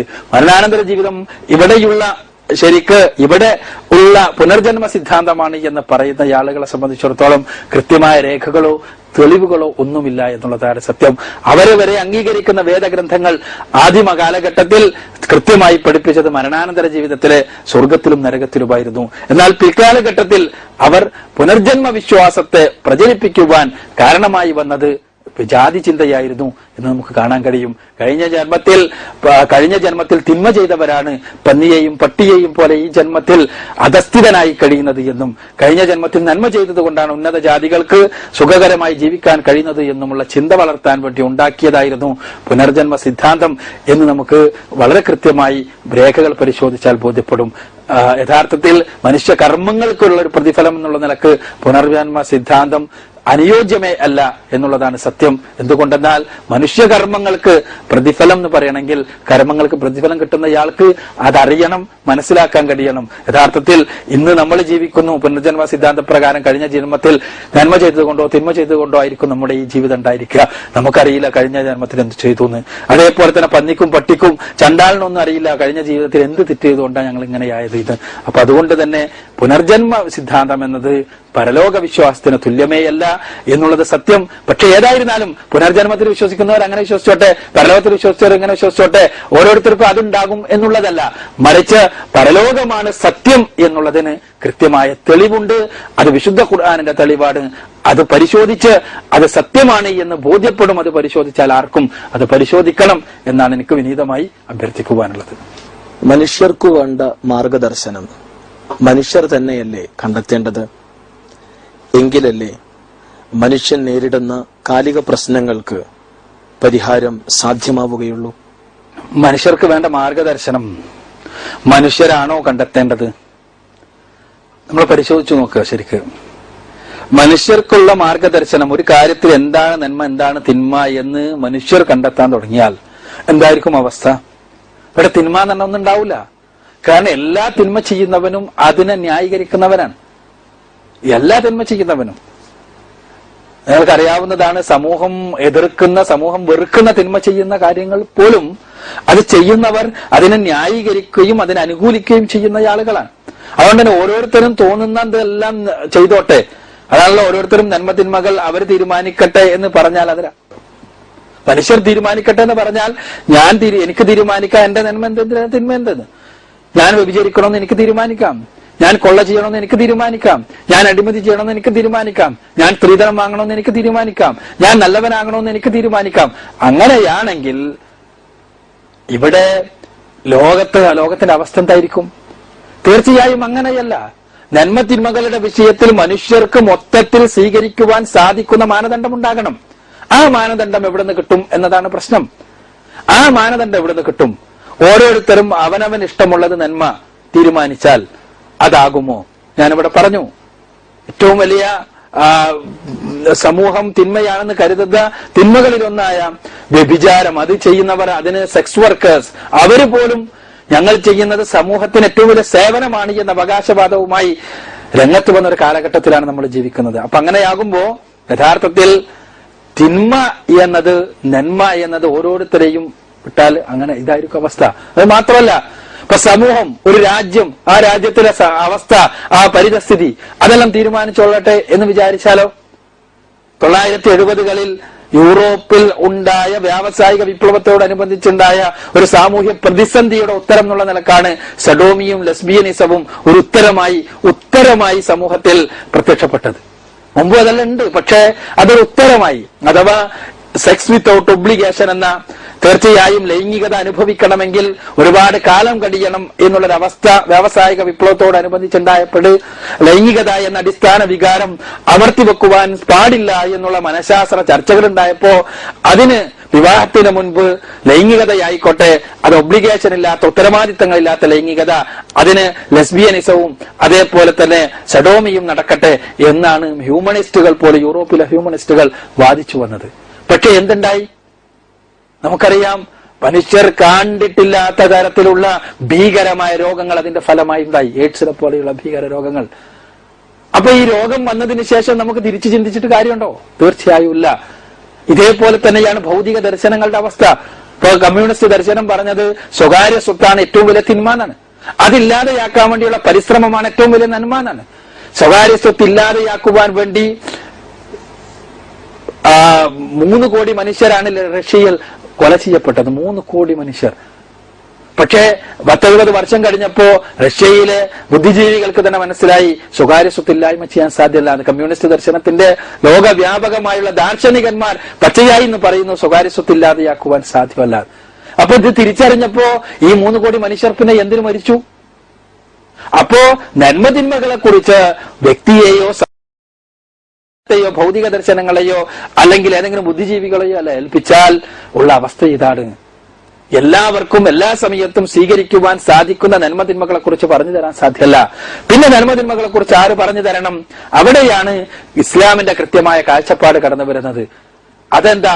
വേറെ ഒന്നുമല്ല, സൃഷ്ടാവായ തമ്പുരാൻ മനുഷ്യന് ആത്യന്തികമായി നന്മ എന്ത് എന്നറിയാവുന്ന പടച്ചവനാകണം നന്മതിന്മകളെ കുറിച്ച് പറഞ്ഞു തരുന്നത്. പുരുഷൻ നന്മയെക്കുറിച്ച് പറഞ്ഞാൽ അത് ചിലപ്പോൾ സ്ത്രീവിരുദ്ധമാകും, ചിലപ്പോൾ പുരുഷവിരുദ്ധം തന്നെയാകും. സ്ത്രീകൾ നന്മയെക്കുറിച്ച് പറഞ്ഞാൽ അത് ചിലപ്പോൾ പുരുഷവിരുദ്ധമാകും, ചിലപ്പോൾ സ്ത്രീവിരുദ്ധം തന്നെയാകും. ഇവിടെ കുടുംബം എന്ന് പറയുന്ന ഒരു ഏർപ്പാടിൽ സ്ത്രീ പുരുഷ പാരസ്പര്യമാണ് ഉണ്ടാകേണ്ടത്. ആ പാരസ്പര്യത്തിൽ അധിഷ്ഠിതമായ നിയമം കിട്ടണമെങ്കിൽ പെണ്ണാരി എന്ന് കൃത്യമായി അറിയാവുന്ന, പെണ്ണിന്റെ പരിമിതികളെയും പെണ്ണിന്റെ സാധ്യതകളെയും കുറിച്ചറിയാവുന്ന, പുരുഷനാരി എന്ന് കൃത്യമായി അറിയാവുന്ന, അവന്റെ സാധ്യതകളെയും പരിമിതികളെയും കുറിച്ചറിയാവുന്ന ആരെങ്കിലും ആകണം രണ്ടു കൂട്ടർക്കും ആവശ്യമായ നിയമം ഉണ്ടാക്കേണ്ടത്. ആ നിയമം രണ്ടു കൂട്ടരെയും കൃത്യമായി അറിയുന്നവൻ, അവരെക്കാൾ അറിയുന്നവൻ പടച്ചവനാ. ആ പടച്ചവനാകണം നിയമം ഉണ്ടാക്കേണ്ടത്. ഇതാണ് മതത്തിന്റെ ഈ രംഗത്തുള്ള വീക്ഷണം. അതുകൊണ്ടാണ് പ്രവാചകന്മാർ മുഴുവനും പഠിപ്പിച്ച തത്വമാണ് യഥാർത്ഥത്തിൽ മനുഷ്യർ ധർമാധർമ്മങ്ങളുടെ വിഷയത്തിൽ പിന്തുടരേണ്ടത് എന്ന് പറയുന്നത്. അതല്ലാതെ ഓരോരുത്തരും ഇഷ്ടമുള്ളത് സ്വീകരിക്കുക എന്നുള്ള തത്വം സ്വീകരിച്ച സമൂഹങ്ങൾ മുഴുവനും നശിച്ചു പോയിട്ടുണ്ട് എന്നുള്ളതാണ് ചരിത്രം നമുക്ക് പറഞ്ഞു തരുന്ന പാഠം. അപ്പോ പ്രവാചകന്മാർ മുഴുവനും പഠിപ്പിച്ച അടിസ്ഥാനപരമായ തത്വം അത് ധർമ്മത്തിന്റെയും അധർമ്മത്തിന്റെയും വിഷയത്തിലുള്ള മാർഗദർശനമായി സ്വീകരിക്കുക. ആ തത്വം എന്താ? അത് ഇസ്ലാമാണ്. ഇസ്ലാം എന്ന് പറഞ്ഞാൽ സമർപ്പണം എന്നാണ് അർത്ഥം. ആ സമർപ്പണമാണ് യഥാർത്ഥത്തിൽ പ്രവാചകന്മാർ മുഴുവനും പഠിപ്പിച്ചത്. സമർപ്പണം എന്ന് പറയുമ്പോൾ സൃഷ്ടാവായ തമ്പുരാന്റെ നിയമനിർദ്ദേശങ്ങൾ അനുസരിച്ച് ജീവിക്കുക, അത്രേ ഉള്ളൂ. സൃഷ്ടാവായ തമ്പുരാന്റെ നിയമം അനുസരിച്ച് ജീവിക്കുക. ഈ പ്രപഞ്ചത്തിലെ എല്ലാം അനുസരിച്ച് മുന്നോട്ട് പോകുന്നത് സൃഷ്ടാവായ തമ്പുരാന്റെ നിയമങ്ങളാ. പ്രപഞ്ചം, ആ സൂര്യചന്ദ്ര നക്ഷത്രാദികൾ, ഭൂമിയിലെ സസ്യലതാദികൾ, സമുദ്രം, കാറ്റ് എന്ന് വേണ്ട എല്ലാ പ്രതിഭാസങ്ങളും പടച്ചോന്റെ നിയമങ്ങൾക്ക് വിധേയമായിട്ടാണ് നിലനിൽക്കുന്നത്. എങ്കിൽ മനുഷ്യന്റെ ആന്തരികാവയവങ്ങൾ, ഹൃദയം മിടിക്കുന്നത് പടച്ചോന്റെ നിയമത്തിന് വിധേയമായിട്ടാണ്. അതേപോലെ തന്നെ ശ്വാസകോശം പ്രവർത്തിക്കുന്നത് പടച്ചോന്റെ നിയമത്തിന് വിധേയമായിട്ടാണ്. മസ്തിഷ്കം സ്പന്ദിക്കുന്നത് പടച്ചോന്റെ നിയമത്തിന് വിധേയമായിട്ടാണ്. എങ്കിൽ ആ നിയമങ്ങൾക്കാകണം മനുഷ്യർ അവന് സ്വാതന്ത്ര്യം നൽകപ്പെട്ട മേഖലയിലും വിധേയമാകേണ്ടത് എന്നുള്ളതാണ് ഇസ്ലാം പഠിപ്പിക്കുന്ന തത്വം. ആ പടച്ചവന്റെ നിയമം അതാണ് പ്രവാചകന്മാരിലൂടെ പഠിപ്പിക്കപ്പെട്ടത്, അതാണ് അന്തിമ പ്രവാചകനിലൂടെ പൂർത്തീകരിക്കപ്പെട്ടത്, അതാണ് പരിശുദ്ധ ഖുർആനിലും പ്രവാചക ചര്യയിലും പറഞ്ഞു തരുന്നത്. അവയാണ് യഥാർത്ഥത്തിൽ മനുഷ്യരുടെ ഇന്നുള്ള മാർഗദർശനത്തിനുള്ള മാർഗം. മുഹമ്മദ് നബി സല്ലല്ലാഹു അലൈഹി വസല്ലം 6-ാം നൂറ്റാണ്ടിലെ പരിഷ്കർത്താവ് മാത്രമല്ലേ? ഈ കാലഘട്ടത്തിലെ ജനങ്ങളെല്ലാം, എല്ലാ മനുഷ്യരും അദ്ദേഹത്തെ പിന്തുടരണം എന്ന് പറയുന്നത് സങ്കുചിതത്വമല്ലേ? 14 നൂറ്റാണ്ടുകൾക്ക് മുമ്പ് ജീവിച്ച മുഹമ്മദ് നബി സല്ലല്ലാഹു അലൈഹി വസല്ലമയുടെ തത്വങ്ങൾക്ക് ഇന്ന് എന്താണ് പ്രസക്തി എന്നാണ് ചോദ്യം. യഥാർത്ഥത്തിൽ 14 നൂറ്റാണ്ട് മുൻപത്തെ മനുഷ്യനും ഇപ്പോഴുള്ള മനുഷ്യനും തമ്മിൽ അടിസ്ഥാനപരമായ വ്യത്യാസമൊന്നുമില്ല. ശാസ്ത്ര സാങ്കേതിക രംഗങ്ങളിൽ പുരോഗമിച്ചിട്ടുണ്ടാകും. പക്ഷേ ധാർമ്മികമായി മനുഷ്യൻ ഇന്നും അന്നും ഒരേപോലെ തന്നെയാണ്. അന്നുള്ള കുറ്റകൃത്യങ്ങളെ കുറച്ചുകൂടി സാങ്കേതിക തികവോടുകൂടി നടത്താൻ കഴിയും എന്നുള്ളത് ഒഴിച്ചു നിർത്തിയാൽ തിന്മകളുടെയും നന്മകളുടെയും കാര്യത്തിൽ മനുഷ്യന്റെ അന്നത്തെ നിലവാരവും ഇന്നത്തെ നിലവാരവും ഒന്ന് തന്നെ. മാനവികത എന്ന് പറയുന്ന നിലവാരത്തിലെടുത്തു നോക്കിയാൽ അന്ന് ധർമ്മമായതെല്ലാം ഇന്ന് ധർമ്മമാണ്, അന്ന് അധർമ്മമായതെല്ലാം ഇന്നും അധർമ്മമാണ്. മനുഷ്യന് അവന് കൂടുതൽ പഠനങ്ങൾ ഉണ്ടാകുമ്പോൾ, കൂടുതൽ കാര്യങ്ങൾ മനസ്സിലാക്കുമ്പോൾ കൂടുതൽ അതിനെക്കുറിച്ച് ഈ മുഹമ്മദ് നബി പഠിപ്പിച്ച സന്ദേശങ്ങളുടെ സത്യതയും അതിന്റെ അടിസ്ഥാനവും കൂടുതൽ മനസ്സിലായിക്കൊണ്ടിരിക്കുകയാണ് എന്നുള്ളതാണ് യാഥാർത്ഥ്യം. ഞാൻ ഉദാഹരണം പറയട്ടെ. ഇപ്പോ ലഹരികൾ, ഈ ലഹരി മരുന്നുകളുടെ ഉപയോഗം ഇന്ന് ലോകത്ത് ഏറ്റവും വലിയൊരു പ്രശ്നമാണ്. അതിനെ അനുകൂലിച്ചുകൊണ്ട് സംസാരിക്കുന്ന ആളുകളുണ്ട്, അല്ലെങ്കിൽ അതിനെ അനുകൂലിച്ചുകൊണ്ട് നിലനിൽക്കുന്ന വ്യവസ്ഥിതികളുണ്ട്. പക്ഷെ മുഹമ്മദ് നബി സല്ലല്ലാഹു അലൈഹി വസല്ലമയിലൂടെ പൂർത്തീകരിക്കപ്പെട്ട ഇസ്ലാം 14 നൂറ്റാണ്ടുകൾക്ക് മുൻപ് പറഞ്ഞിടത്ത് തന്നെ ഇന്നും നിൽക്കുന്നു. അവിടെ ലഹരി നന്മയാണ് എന്ന് സ്ഥാപിക്കാൻ ആർക്കെങ്കിലും സാധിച്ചിട്ടുണ്ടോ? യഥാർത്ഥത്തിൽ ലഹരി ആത്യന്തികമായി മനുഷ്യന് അനിവാര്യമായ നന്മയാണെന്ന് സ്ഥാപിക്കാൻ കഴിഞ്ഞിട്ടുണ്ടോ? ഇപ്പൊ പലിശ, മറ്റൊരു ഉദാഹരണം, ഇന്നത്തെ സാമ്പത്തിക വ്യവസ്ഥിതിയിൽ പലിശ ഒഴിവാക്കാൻ പറ്റാത്ത കാര്യമാണ് എന്ന് ചിലപ്പോൾ പറഞ്ഞേക്കും. പക്ഷേ യഥാർത്ഥത്തിൽ ഇന്നത്തെ നല്ല എക്കണോമിസ്റ്റുകളെല്ലാം, സാമ്പത്തിക ശാസ്ത്ര വിദഗ്ധന്മാരെല്ലാം സംസാരിച്ചു കൊണ്ടിരിക്കുന്നത് വെൽഫെയർ എക്കണോമിക്സിനെ കുറിച്ചാണ്, പലിശരഹിതമായ വ്യവസ്ഥിതിയെ കുറിച്ചാണ്. പലിശരഹിതമായ വ്യവസ്ഥിതിക്ക് മാത്രമേ മനുഷ്യരെ പൂർണ്ണമായ പുരോഗതിയിലേക്ക് നയിക്കാൻ കഴിയുന്നു, മൂന്നാം ലോക രാഷ്ട്രങ്ങളെ സാമ്രാജ്യത്വത്തിന്റെ ദ്രഷ്ടങ്ങളിൽ നിന്ന് രക്ഷപ്പെടുത്താൻ കഴിയൂ എന്നുമെല്ലാം ഇന്ന് ലോകത്തെ മാനവികമായി ചിന്തിക്കുന്ന സാമ്പത്തിക ശാസ്ത്രജ്ഞന്മാരെല്ലാം പറയാൻ തുടങ്ങിയിരിക്കുന്നു. അപ്പൊ ഞാൻ പറഞ്ഞു വരുന്നത്, അന്ന് തിന്മ എന്ന് പറഞ്ഞൊരു കാര്യം ഇന്ന് നന്മയായി ഭവിക്കുന്ന ഒരു അവസ്ഥയേ ഇല്ല. അപ്പോ യഥാർത്ഥത്തിൽ മുഹമ്മദ് നബി സല്ലല്ലാഹു അലൈഹി വസല്ലമ പഠിപ്പിച്ചത് ദൈവിക മാർഗനിർദ്ദേശങ്ങളാണ്. പടച്ച തമ്പുരാനാണ് മുഹമ്മദ് നബി അന്തിമ പ്രവാചകനായി പറഞ്ഞയച്ചിട്ടുള്ളത്. അദ്ദേഹത്തിലൂടെ ദർശനത്തിന്റെ പൂർണ്ണത അവതരിപ്പിക്കുകയാണ് പടച്ച തമ്പുരാൻ ചെയ്തിട്ടുള്ളത്. പ്രവാചകന്മാരെ പറഞ്ഞയച്ചു. ആ പ്രവാചകന്മാരുടെ സന്ദേശങ്ങളിൽ അടിസ്ഥാനപരമായ സന്ദേശം ഒന്നാണെങ്കിലും അവരുടെ കർമ്മമാർഗങ്ങളിൽ ചെറിയ അല്ലറ ചില്ലറ വ്യത്യാസങ്ങൾ ഉണ്ടായിരുന്നു. പക്ഷേ അതുപോലും പൂർണ്ണമായി, സമഗ്രമായി, സമ്പൂർണമായി മുഹമ്മദ് നബിയിലൂടെ പൂർത്തീകരിക്കപ്പെടുകയാണ് ചെയ്തിട്ടുള്ളത്. അദ്ദേഹം കാണിച്ചിട്ടുള്ള മാതൃക, അദ്ദേഹം പറഞ്ഞു വെച്ചിട്ടുള്ള ഏതെങ്കിലും ഒരു ധാർമ്മിക പദ്ധതി അത് ഇന്ന് അപ്രസക്തമാണെന്ന്, അപ്രായോഗികമാണ് എന്ന്, അതല്ലെങ്കിൽ മാനവികതയ്ക്കെതിരാണ് എന്ന് വസ്തുനിഷ്ഠമായി സ്ഥാപിക്കാൻ ഒരാൾക്കും സാധ്യമല്ല എന്നുള്ളതാണ് സത്യം. ഇസ്ലാമിക ശരീഅത്ത് പ്രസക്തമാകുന്നത് അവിടെയാണ്. മുഹമ്മദ് നബി 14 നൂറ്റാണ്ടുകൾക്ക് മുമ്പ് പറഞ്ഞു. 14 നൂറ്റാണ്ട് മുൻപ് പറഞ്ഞ ഏതെങ്കിലും ഒരു നന്മ അത് മനുഷ്യന്റെ പുരോഗതിക്കെതിരാണെന്നോ മനുഷ്യന് നന്മയല്ല എന്നോ സ്ഥാപിക്കാൻ കഴിയോ? തിരിച്ചു പറ്റുമോ? ഏതെങ്കിലും ഒരു തിന്മ മനുഷ്യന് അനിവാര്യമാണ് എന്നോ, മുഹമ്മദ് നബി പറഞ്ഞ ഏതെങ്കിലും ഒരു തിന്മ മനുഷ്യ സമൂഹത്തിന്റെ പുരോഗതിക്ക് ആവശ്യമാണ് എന്നോ സ്ഥാപിക്കാൻ ആർക്കെങ്കിലും കഴിയുമോ? സാധ്യമല്ല എന്നുള്ളതാണ് സത്യം. അതുകൊണ്ട് തന്നെ 14 നൂറ്റാണ്ടുകൾക്ക് മുൻപ് എന്ന് പറഞ്ഞത് 14 നൂറ്റാണ്ടുകൾക്ക് മുൻപുള്ള ധർമ്മം ഇന്നും ധർമ്മമാണ്. 14 നൂറ്റാണ്ടുകൾക്ക് മുമ്പുള്ള അധർമ്മം ഇന്നും അധർമ്മമാണ്. അതുകൊണ്ട് തന്നെ റസൂലുള്ളാഹി സ്വല്ലല്ലാഹു അലൈഹി വസല്ലമയുടെ സന്ദേശം എക്കാലഘട്ടത്തിലും പ്രസക്തമാണ് എന്നുള്ളതാണ് വസ്തുത. മിക്ക മതങ്ങൾക്കും വേദഗ്രന്ഥങ്ങളുണ്ട്. അതിൽ ഖുർആൻ മാത്രമാണ് ദൈവീകമെന്ന് അവകാശപ്പെടുവാൻ എന്തടിസ്ഥാനമാണുള്ളത്? മറ്റു വേദഗ്രന്ഥങ്ങളിൽ നിന്ന് ഖുർആനിന്റെ സവിശേഷതയാണ് ചോദ്യത്തിന്റെ കാതൽ. യഥാർത്ഥത്തിൽ ഒരുപാട് ആർക്കും ഒരു ഗ്രന്ഥം എടുത്തിട്ട് ദൈവികം എന്ന് പറയാം. പക്ഷേ അത് ദൈവികമാണോ എന്ന് പരിശോധിക്കാൻ നമുക്ക് സാധിക്കണം. ഖുർആനെ സംബന്ധിച്ചിടത്തോളം അതിന് മാത്രമുള്ള ചില സവിശേഷതകളുണ്ട്. അത് അതിന്റെ ദൈവികത സ്ഥാപിക്കുവാൻ പ്രതിജ്ഞാബദ്ധവുമാണ് എന്നുള്ളതാണ് സത്യം. കേവല വിശ്വാസമല്ല ഖുർആനിന്റെ ദൈവികത എന്നുള്ള കാര്യം. പൂർണ്ണമായും ഖുർആനിലെ മുഴുവൻ അക്ഷരങ്ങളും സർവശക്തനായ തമ്പുരാന്റെ വാക്കുകളാണ്, പടച്ചവന്റെ വചനങ്ങളാണ് എന്നുള്ളതാണ് സത്യം. ഇത് കേവലം ഒരു അവകാശവാദമല്ല. ഖുർആൻ തന്നെ പറയുന്ന സത്യം, അതോടൊപ്പം തന്നെ അത് സ്ഥാപിക്കുന്ന യാഥാർത്ഥ്യം. ചില കാര്യങ്ങൾ മാത്രം സൂചിപ്പിക്കട്ടെ. ഒന്നാമതായി, ലോകത്തിന്ന് ദൈവികം എന്ന രൂപത്തിൽ നിലനിൽക്കുന്ന ഒരേ ഒരു ഗ്രന്ഥം ഖുർആനാണ്. മറ്റെല്ലാ ഗ്രന്ഥങ്ങളുടെയും വക്താക്കൾ അത് ദൈവിക ഗ്രന്ഥമാണെന്ന് അവകാശവാദം ഉന്നയിക്കുന്നുണ്ട് എന്നത് ശരിയാണ്. പക്ഷേ ആ ഗ്രന്ഥങ്ങൾക്ക് അത്തരം ഒരു അവകാശവാദം ഇല്ല എന്നുള്ളതാണ് സത്യം. ബൈബിളിന്റെ മുഴുവൻ പുസ്തകങ്ങളും പരിശോധിച്ചാൽ അതിൽ ഇത് സർവേശ്വരനായ തമ്പുരാനിൽ നിന്ന് അവതരിപ്പിക്കപ്പെട്ടതാണ് എന്നുള്ള ഒരു അവകാശവാദം കാണാൻ സാധ്യമല്ല.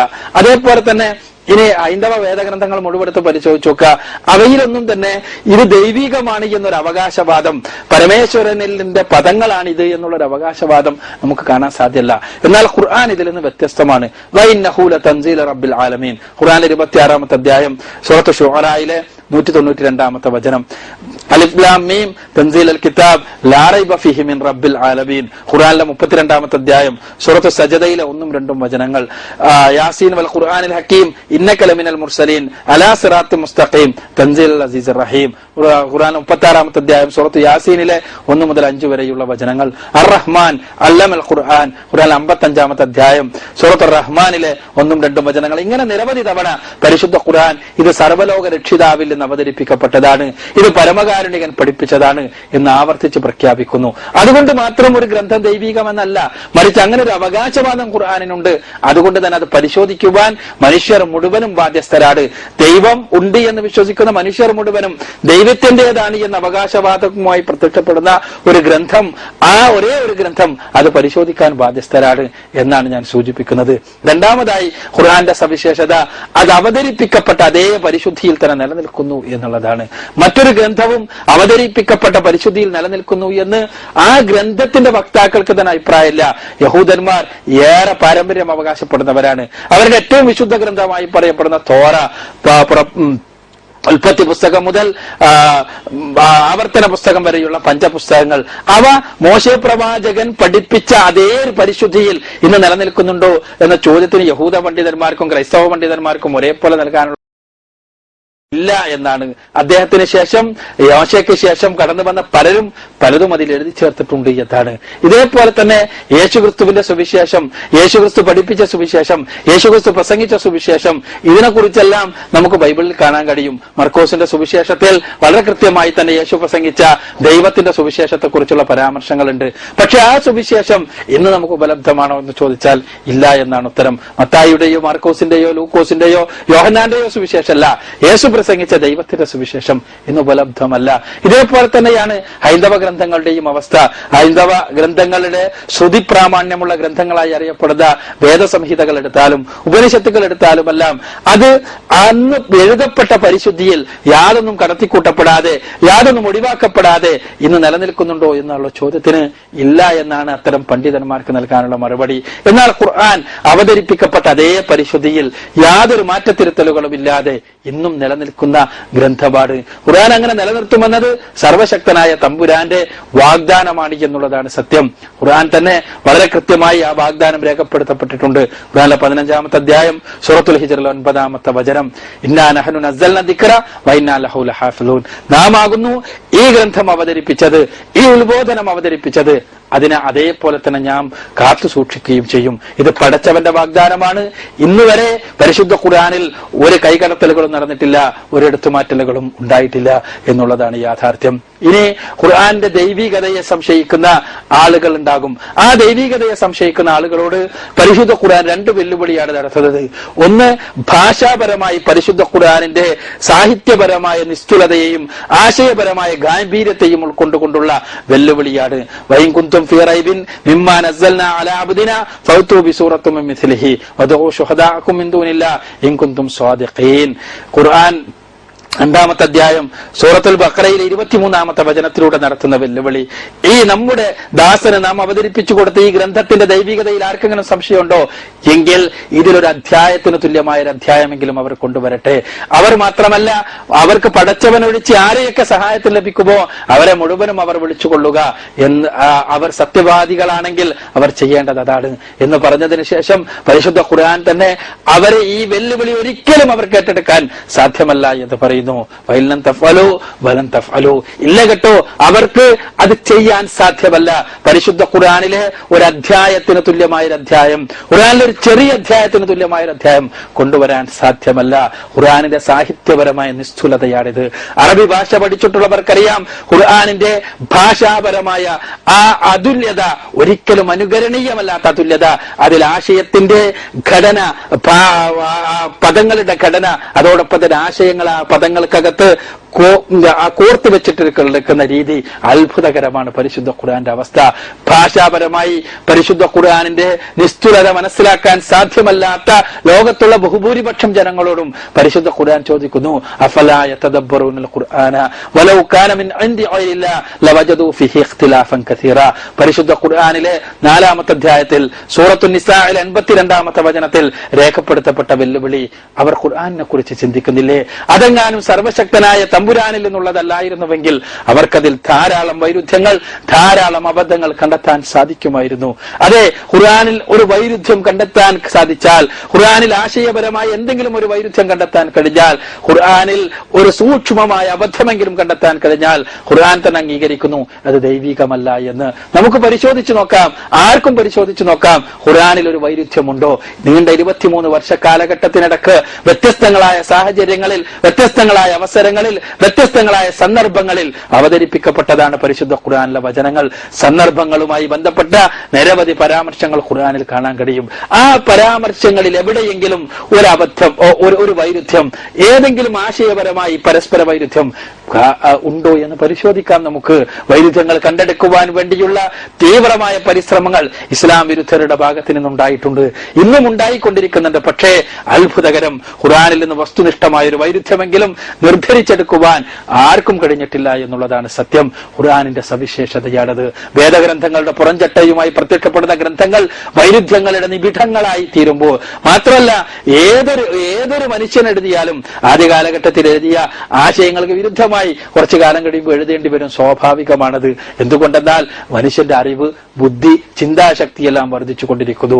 എന്നാൽ സർവശക്തനായ തമ്പുരാൻ, അറിവിൽ പൂർണ്ണനായ തമ്പുരാൻ, അവന്റെ വചനങ്ങൾ തമ്മിൽ യാതൊരു വൈരുദ്ധ്യവുമില്ല എന്നത് സത്യം.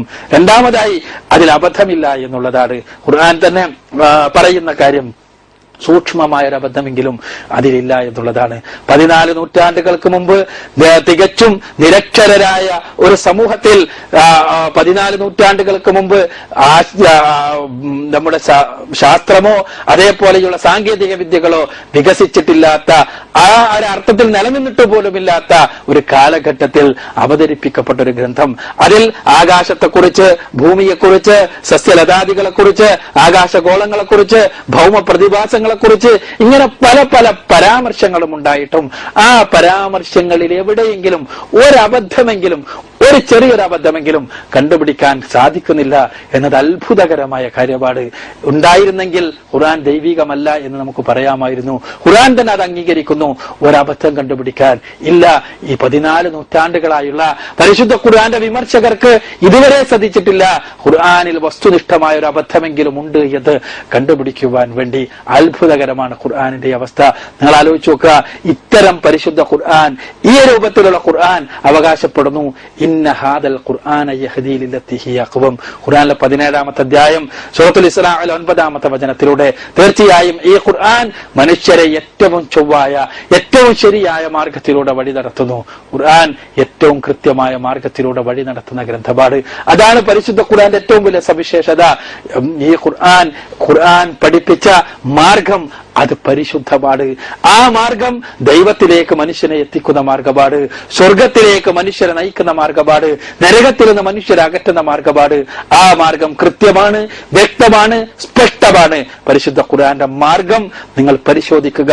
ദൈവികം എന്ന രൂപത്തിൽ ഇന്ന് നിലനിൽക്കുന്ന ഒരേ ഒരു വേദഗ്രന്ഥം, ഒരേ ഒരു സ്രോതസ്, അത് വളരെ കൃത്യമായി മനുഷ്യർക്ക് മാർഗദർശനം നൽകുന്നു. അതല്ലാത്തൊരു മാർഗദർശനം മനുഷ്യരുടെ രക്ഷയ്ക്കില്ല. അതുകൊണ്ട് തന്നെ പരിശുദ്ധ ഖുർആൻ നിങ്ങൾ പരിശോധിക്കുക, പഠിക്കുക, വിമർശിച്ച് മനസ്സിലാക്കുവാൻ പരിശ്രമിച്ചാൽ പോലും ഖുർആന്റെ സത്യത നിങ്ങൾക്ക് ബോധ്യപ്പെടും. തീർച്ച. ശാന്തിയുടെയും സമാധാനത്തിന്റെയും മതമായ ഇസ്ലാം ഇന്ന് തീവ്രവാദത്തിന്റെയും ഭീകരവാദത്തിന്റെയും മതമായി മനസ്സിലാക്കപ്പെടുന്നു. ഇതിന് കാരണം ഇസ്ലാമിക പ്രമാണങ്ങളാണോ അതോ മുസ്ലിങ്ങളാണോ? എന്താണ് സത്യം? ഇസ്ലാം ഇന്ന് ഭീകരവാദമായി ചിത്രീകരിക്കപ്പെടുന്ന ഒരു അവസ്ഥാവിശേഷമുണ്ട് എന്നത് നേരാണ്. യഥാർത്ഥത്തിൽ ഇസ്ലാമിക പ്രമാണങ്ങൾക്ക് തികച്ചും അന്യമായ ഒരു ആശയമാണ് ഭീകരത എന്നത്. ഇസ്ലാം എന്ന പദത്തിന് തന്നെ ഉള്ള ഒരർത്ഥം സമാധാനം എന്നാണ്. ആ സമാധാനം ഇസ്ലാം പഠിപ്പിക്കുന്നത് മനുഷ്യരോട് നേടിയെടുക്കാൻ ആവശ്യപ്പെടുന്ന സമാധാനമാണ്. എങ്ങനെ സമാധാനം ഉണ്ടാകും എന്നുള്ളതിന് ഇസ്ലാമിന് വ്യക്തമായ കാഴ്ചപ്പാടുണ്ട്. അതെങ്ങനെയാ? പടച്ചവന്റെ നിയമനിർദ്ദേശങ്ങൾ അനുസരിച്ച് ജീവിക്കുക, എങ്കിൽ സമാധാനം ഉണ്ടാകും. നിങ്ങളുടെ വ്യക്തി ജീവിതത്തിലുണ്ടാകും, നിങ്ങളുടെ കുടുംബ ജീവിതത്തിലുണ്ടാകും, നിങ്ങളുടെ സാമൂഹ്യ ജീവിതത്തിലുണ്ടാകും, നിങ്ങളുടെ രാഷ്ട്രീയ ജീവിതത്തിലുണ്ടാകും. ആ സമാധാനമാണ് ഇസ്ലാം പഠിപ്പിക്കുന്നത്. അതിന് പിന്നെ എങ്ങനെ ഭീകരതയാകാൻ കഴിയും? ഭീകരതയാകാൻ ഇസ്ലാമിക ആദർശത്തിന് യാതൊരു നിർവാഹവുമില്ല. ഇസ്ലാം സമാധാനത്തിലേക്ക് മനുഷ്യരെ ക്ഷണിക്കുന്നു, സമാധാനത്തിന് വേണ്ടി പഠിപ്പിക്കുന്നു. സമാധാനം നിലനിൽക്കുവാൻ ആവശ്യമായ സാമൂഹ്യ സാഹചര്യങ്ങളെ കൃത്യമായി വ്യവച്ഛേദിച്ച് നിർവചിച്ച് മനസ്സിലാക്കി കൊടുക്കുന്നു. ഇതാണ് യാഥാർത്ഥ്യം. പരിശുദ്ധ ഖുർആൻ ഈ സമാധാനത്തെക്കുറിച്ചാണ് ഖുർആനിലുടനീളം നമുക്ക് കാണാൻ സാധിക്കുക. എന്നാൽ ഇസ്ലാം യുദ്ധം അനുവദിച്ചിട്ടില്ലേ? യുദ്ധം അനുവദിച്ചിട്ടുണ്ട്. എപ്പോ? ഇസ്ലാമിക ആദർശം അനുസരിച്ച് ജീവിക്കുവാൻ സാധ്യമല്ലാത്തൊരു സാഹചര്യം ഉണ്ടാവുകയും ആ ഇസ്ലാമിക പ്രബോധനത്തിനുള്ള അവസരം നിഷേധിക്കപ്പെടുകയും ചെയ്യുന്ന ആളുകൾക്ക് വേണ്ടി യുദ്ധം ചെയ്യേണ്ടത് ഇസ്ലാമിക രാഷ്ട്രമാണെന്നും ഇസ്ലാമിക രാഷ്ട്രത്തിന്റെ നേതൃത്വമാണ് എന്നുമുള്ളതാണ് ഇസ്ലാമിക പ്രമാണങ്ങൾ നമുക്ക് പഠിപ്പിച്ചു തരുന്ന യാഥാർത്ഥ്യം. അപ്പൊ അതുകൊണ്ട് തന്നെ ഇസ്ലാം യുദ്ധം അനുവദിച്ചിട്ടുണ്ട്. അത് രാഷ്ട്രത്തിലാണ്, രാഷ്ട്ര നേതൃത്വത്തിനാണ്, രാഷ്ട്ര നേതൃത്വത്തിന് കീഴിലുള്ള സൈന്യത്തിനാണ് എന്നുള്ളതാണ് യാഥാർത്ഥ്യം. പ്രമാണങ്ങൾ പരിശോധിച്ചാൽ നമുക്കതാണ് കാണാൻ സാധിക്കുക. അതല്ലാതെയുള്ള ഭീകരവാദ പ്രവർത്തനങ്ങളുമായി, ഗറില്ല യുദ്ധ പ്രവർത്തനങ്ങളുമായി ഇസ്ലാമിന് യാതൊരു ബന്ധവുമില്ല. ഇസ്ലാമിക ആദർശം അതിനെ അനുകൂലിക്കുന്നില്ല. തീർച്ചയായും പരിശുദ്ധ ഖുർആൻ തന്നെ വളരെ കൃത്യമായി ഇസ്രായേലിയർക്ക് പടച്ച തമ്പുരാൻ നൽകിയ ഒരു മാർഗനിർദ്ദേശമായി പറയുന്നത് വൈന്നഹു മൻ ഖതല നഫ്സൻ ബിഗൈരി നഫ്സിൻ ഫകഅന്നമാ ഖതല നാസ ജമീഅ എന്നതാണ്. അഥവാ ഒരാളെ കൊന്നതിന് പകരമായോ ഭൂമിയിൽ കുഴപ്പമുണ്ടാക്കിയതിന് പകരമായോ അല്ലാതെ ഒരു ഇസ്ലാമിക രാഷ്ട്രം ഒരാളെ കൊല്ലുവാൻ നിർദ്ദേശിക്കുന്ന നിർദ്ദേശമല്ലാതെ നിഷ്കളങ്കനായ ഒരു മനുഷ്യനെ കൊന്നുകളഞ്ഞാൽ ലോകത്തുള്ള മുഴുവൻ മനുഷ്യരെയും കൊന്നതിന് തുല്യമാണ് എന്നാണ് ഖുർആൻ പറയുന്നത്. അപ്പോ ആളെപ്പോലും ഒരു മനുഷ്യനെ കൊന്നതെന്നാ പറഞ്ഞത്. അഥവാ ഒരു ഹിന്ദുനെന്നോ ക്രിസ്ത്യാനിയെന്നോ ജൂതനെന്നോ ഒന്നുമല്ല, മറിച്ച് ഏതൊരു മനുഷ്യനാണെങ്കിലും നിഷ്കളങ്കനായ ഒരു മനുഷ്യനെ വെറുതെ കൊല്ലുവാൻ, വെറുതെ ഭീതിപ്പെടുത്തുവാൻ, വെറുതെ അയാളെ നശിപ്പിക്കുവാൻ ഒരു മുസ്ലിമിനും അവകാശമല്ല. അത് മുഴുവൻ മനുഷ്യരെയും കൊന്നതിന് തുല്യമാണ് എന്നാണ് പരിശുദ്ധ ഖുർആൻ പറയുന്നത്. അപ്പൊ അങ്ങനെയാകുമ്പോ ഇസ്ലാം ഭീകരതക്കെതിരാണ്, ഇസ്ലാം സമാധാനത്തിന്റെ ദർശനപാട്, ഇസ്ലാം സമാധാനമാണ് ലോകത്ത് മുഴുവനും പ്രചരിപ്പിച്ചിട്ടുള്ളത്. ലോകത്ത് ഇസ്ലാം വളർന്നു പന്തലിച്ചു. ഇന്ന് ലോകത്ത് ഏറ്റവും കൂടുതൽ ശക്തമായി വളർന്നുകൊണ്ടിരിക്കുന്ന ദർശനം ഇസ്ലാമ. ആ ദർശനം വളരുന്നതിന് പിന്നിൽ ഒരു വാളിനോ ഒരു ബോംബിനോ ഒന്നും അതിൽ പങ്കില്ല എന്ന് ചിന്തിക്കുന്ന ആർക്കും അറിയാവുന്നതാണ്. ഇസ്ലാമിക ആദർശങ്ങളിലേക്ക് ആളുകൾ ആകൃഷ്ടരാകുന്നു. അപ്പോ തീർച്ചയായും ഇസ്ലാം സത്യമാണെന്ന് അവർക്ക് ബോധ്യപ്പെടുന്നു. അങ്ങനെ അവർ ഇസ്ലാം സ്വീകരിക്കുന്നു. അങ്ങനെയാണ് ഇസ്ലാം ലോകത്ത് വളർന്നുകൊണ്ടിരിക്കുന്നത് എന്നുള്ളതാണ് സത്യം. എന്നാൽ ഇവിടെ ഇസ്ലാം വളർന്നുകൊണ്ടിരിക്കുമ്പോൾ ഇസ്ലാമിനോട് ശത്രുതയുള്ള ഒരു വിഭാഗമുണ്ട് ഇവിടെ. അത് മനുഷ്യരുടെ ആത്മീയതയെ, മനുഷ്യരുടെ ഭൗതികതയെ എല്ലാം ചൂഷണം ചെയ്തവരാണ്. സ്രഷ്ടാവിന്റെയും സൃഷ്ടികളുടെയും നടുവിലുള്ള മധ്യവാളികളായി, ദല്ലാളന്മാരായി ചമയുന്ന പൗരോഹിത്യം. ഇസ്ലാം സൃഷ്ടാവ് മാത്രമാണ് ആരാധ്യൻ എന്ന് പഠിപ്പിച്ചപ്പോ ആ സിദ്ധാന്തത്തെ തീർച്ചയായും ആ സിദ്ധാന്തം തങ്ങളുടെ ആധിപത്യത്തെ അവസാനിപ്പിക്കുന്നുവെന്ന് മനസ്സിലാക്കിയ പൗരോഹിത്യം, അതിനെന്ത് പേരിട്ട് വിളിച്ചാലും ആ പൗരോഹിത്യം സ്വാഭാവികമായും ഇസ്ലാമിന്റെ വളർച്ചയെ തടയാൻ വേണ്ടി പരിശ്രമിക്കുന്നു. അതോടൊപ്പം തന്നെ മനുഷ്യരുടെ വികാരങ്ങളെയും മനുഷ്യരുടെ വ്യക്തിത്വത്തെയും മനുഷ്യരുടെ സൗന്ദര്യത്തെയും മനുഷ്യരുടെ സമ്പത്തിനെയും എല്ലാം ചൂഷണം ചെയ്തുകൊണ്ട് തങ്ങൾക്ക് തടിച്ചു വളർന്നു വീർക്കാമെന്ന് വിചാരിക്കുന്ന സാമ്രാജ്യത്വം, അവർക്ക് മനുഷ്യരെ എല്ലാം ചൂഷണം ചെയ്യണം. ആ ചൂഷണത്തെ മുഴുവനും ഇസ്ലാം പ്രതിരോധിക്കുന്നു എന്നുള്ളത് കൊണ്ട് സാമ്രാജ്യത്വത്തിനും ഇസ്ലാമിനോട് വിരോധപാട്. നിങ്ങൾ ആലോചിച്ച് നോക്കുക, സാമ്രാജ്യത്വത്തിന്റെ ചൂഷണത്തിന് വേണ്ടിയുള്ള മാർഗങ്ങളാണ് ലഹരിയാണെങ്കിലും സൗന്ദര്യ പ്രദർശനമാണെങ്കിലും സ്ത്രീകളുടെ ഇറച്ചി വിൽപ്പനയാണെങ്കിലും അതേപോലെ തന്നെ ലോട്ടറി ആണെങ്കിലും പലിശയാണെങ്കിലും എല്ലാം. ഇതിനെല്ലാം ഇസ്ലാം പ്രതിരോധം തീർക്കുന്നു. അതുകൊണ്ട് തന്നെ ഇസ്ലാമിനെ ജനങ്ങളുടെ മുന്നിൽ തമസ്കരിക്കേണ്ടത് തങ്ങളുടെ ലക്ഷ്യമായി ഈ സാമ്രാജ്യത്വം കാണുന്നു, പൗരോഹിത്യം കാണുന്നു. ഇതിന്റെ രണ്ടിന്റെയും കൂട്ടായ്മയാണ് ഇന്ന് പാശ്ചാത്യ സാമ്രാജ്യത്വത്തിൽ നമ്മൾ കാണുന്നത്. ആ കൂട്ടായ്മ ഇസ്ലാമിനെ തെറ്റിദ്ധരിപ്പിക്കുവാൻ വേണ്ടി പരിശ്രമിക്കുന്നു. ഇസ്ലാം ടെററിസമാണ് എന്ന് പഠിപ്പിച്ചുകൊണ്ട്, ഇസ്ലാം ഭീകരതയാണ് എന്ന് പഠിപ്പിച്ചുകൊണ്ട് അതിനുവേണ്ടി അവർ മീഡിയയെ ഉപയോഗപ്പെടുത്തുന്നു. മീഡിയ ഏറ്റവും ശക്തമായ ഒരു ആയുധമായി ഇസ്ലാമിനെ കുറിച്ചുള്ള തെറ്റിദ്ധാരണകൾ വളർത്തുവാൻ വേണ്ടി മാത്രം പരിശ്രമിച്ചുകൊണ്ടിരിക്കുന്നു. സ്വാഭാവികമായും ഒരു ശക്തമായ ആയുധമായ മീഡിയ പരിശ്രമിക്കുക എങ്ങനെയാ? ഇസ്ലാമിനെ തെറ്റിദ്ധരിപ്പിക്കാൻ വേണ്ടി കേവലം തെറ്റിദ്ധാരണകൾ അടിച്ചുവിടല്ല, അതിന് ഉപോത്ബലകമായ സന്ദർഭങ്ങൾ ഉണ്ടാക്കാൻ ബോധപൂർവമായി മീഡിയ പരിശ്രമിക്കുന്നു. അങ്ങനെ സന്ദർഭങ്ങൾ ഉണ്ടാകുമ്പോൾ അതിനെ വലുതായി ഫോക്കസ് ചെയ്യപ്പെടുന്നു. അങ്ങനെ അത് ഉപയോഗിച്ച് ഇസ്ലാം ഭീകരതയാണെന്നും മുസ്ലിങ്ങളെല്ലാം ഭീകരവാദികളാണ് എന്നും പ്രചരിപ്പിക്കുന്നു. ഇന്നുപോലും പരിശോധിച്ചാൽ ലോകത്ത് അവർ പറയുന്നത് മുഴുവനും അംഗീകരിച്ചാൽ പോലും ഭീകരത എന്നുള്ള മാർഗം സ്വീകരിച്ച മുസ്ലിങ്ങൾ എന്ന് പറയുന്നവർ വളരെ വളരെ വളരെ ന്യൂനപക്ഷപാട് എന്ന് അവര് നൽകുന്ന കണക്കുകൾ പരിശോധിച്ചാൽ പോലും നമുക്ക് വ്യക്തമാകും. പക്ഷെ അതിന്റെ അടിസ്ഥാനത്തിൽ ഇസ്ലാമിക ഭീകരത എന്നവർ കൊട്ടിഘോഷിച്ചു കൊണ്ടിരിക്കുകയാണ്. സത്യത്തിൽ ഹിറ്റ്ലർ നയിച്ച ഭീകരവാദത്തെ ക്രിസ്ത്യൻ ഭീകരത എന്ന് ലോകം വിളിച്ചിട്ടില്ല. അതേപോലെ തന്നെ ഇന്ന് പുലിപ്രഭാകരൻ നടത്തുന്ന ഭീകരതയെ ഹിന്ദു ഭീകരത എന്ന് ലോകം വിളിച്ചിട്ടില്ല. ഇതേപോലെ സത്യത്തിൽ ഇന്ന് ലോകത്ത് നിലനിൽക്കുന്ന ഏത് പ്രശ്നമാണെങ്കിലും അതിനാ പ്രാദേശികമായ രാഷ്ട്രീയമായ കാരണങ്ങളുണ്ട്. ആ കാരണങ്ങളുടെ അടിസ്ഥാനത്തിലാണ് അത് അറിയപ്പെടേണ്ടത്. ഇസ്ലാമുമായി അതിന് കാര്യമായ ബന്ധങ്ങളൊന്നുമില്ല എന്നുള്ളതാണ് സത്യം. അപ്പൊ ഞാൻ പറഞ്ഞു വരുന്നത്, യഥാർത്ഥത്തിൽ ഇസ്ലാമിനെ തമസ്കരിക്കുവാൻ വേണ്ടിയുള്ള പരിശ്രമമാണ് നടക്കുന്നത്. എന്നാൽ അവിടെ മീഡിയ സ്വാഭാവികമായും മുസ്ലിങ്ങളിലെ ന്യൂനപക്ഷത്തെയും അവരുടെ യഥാർത്ഥത്തിലുള്ള വിമോചനത്തിലുള്ള മാർഗം ഭീകരതയാണ് എന്ന് തെറ്റിദ്ധരിപ്പിക്കുവാനും തങ്ങളുടെ ആശയങ്ങൾക്ക് അനുകൂലമായ തെളിവുകൾ അവരിൽ നിന്നുണ്ടാക്കുവാനും പരിശ്രമിക്കുന്നു എന്നുള്ളതാണ് സത്യം. യഥാർത്ഥത്തിൽ ഇത്തരം ഭീകരവാദികളായിത്തീരുന്ന, മീഡിയയുടെ പ്രൊപ്പഗണ്ട വഴി ഭീകരവാദികളായിത്തീരുന്ന മുസ്ലിം യുവാക്കൾ യഥാർത്ഥത്തിൽ അവരുടെ ഇരകളാണ് എന്നുള്ളതാണ് യാഥാർത്ഥ്യം. എങ്ങനെ ഇരകൾ? അവരറിയാതെ ഇസ്ലാമിന് അനുകൂലമാണ് എന്ന് കരുതിക്കൊണ്ട് മീഡിയ നൽകുന്ന വിവരങ്ങളുടെ അടിസ്ഥാനത്തിൽ ഇസ്ലാമിന് അനുകൂലമായി ഞങ്ങൾ സായുധവൽക്കരണം നടത്തുന്ന തെറ്റിദ്ധാരണയോടുകൂടി ജീവിച്ചുകൊണ്ടിരിക്കുന്നു എന്നുള്ളതാണ് സത്യം. ഇസ്ലാമിക പ്രമാണങ്ങളുടെ പിൻബലമോ പ്രവാചകന്റെ ജീവിതചര്യയുടെ പിൻബലമോ അതിനില്ല. യഥാർത്ഥത്തിൽ ഇസ്ലാം സമാധാനത്തിന്റെ ദർശനമാണ്. മുസ്ലിങ്ങളും സമാധാനകാംക്ഷികളാണ്. വളരെ ന്യൂനപക്ഷം ആരെങ്കിലും സമാധാനത്തിനെതിരായി പ്രവർത്തിക്കുന്നുണ്ടെങ്കിൽ അത് ഇസ്ലാമിന്റെ പ്രചോദനം കൊണ്ടല്ല, ഇസ്ലാമിന്റെ ശത്രുക്കൾ ആ രൂപത്തിലുള്ള സാഹചര്യങ്ങൾ ഉണ്ടാക്കി അവരെ അതിലേക്ക് നയിക്കുന്നു എന്നുള്ളതാണ് യാഥാർത്ഥ്യം. ഇസ്ലാം ഭീകരവാദം പ്രചരിപ്പിച്ചിട്ടില്ല, പഠിപ്പിച്ചിട്ടില്ല. ഇസ്ലാം സമാധാനത്തിന്റെ ദർശനമാണ് എന്നുള്ളതാണ് സത്യം. ഈ സാൽവേഷൻ ഇന്റർനാഷണൽ ഇസ്ലാമിക് എക്സിബിഷനിലൂടെ എന്താണ് നിങ്ങൾ ഉദ്ദേശിക്കുന്നത്? എന്താണ് ഇതിന്റെ ലക്ഷ്യം? ഇസ്ലാമിനെ സത്യസന്ധമായി പരിചയപ്പെടുത്തുവാനും ഇസ്ലാമിനെ കുറിച്ച് തെറ്റിദ്ധാരണകൾ നീക്കുവാനും വേണ്ടിയുള്ള ഒരു ദൃശ്യ വിരുന്നാണ് സാൽവേഷൻ ഇന്റർനാഷണൽ എക്സിബിഷൻ. യഥാർത്ഥത്തിൽ ഇന്ന് ഏറ്റവും അധികം തെറ്റിദ്ധരിപ്പിക്കപ്പെട്ടുകൊണ്ടിരിക്കുന്ന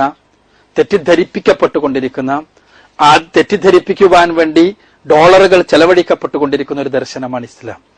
ആ നിലക്ക് ഇസ്ലാമിനെ സത്യസന്ധമായി അറിയാനും മനസ്സിലാക്കുവാനുമുള്ള വേദികൾ അനിവാര്യമാണ് എന്ന് ഞങ്ങൾ മനസ്സിലാക്കുന്നു.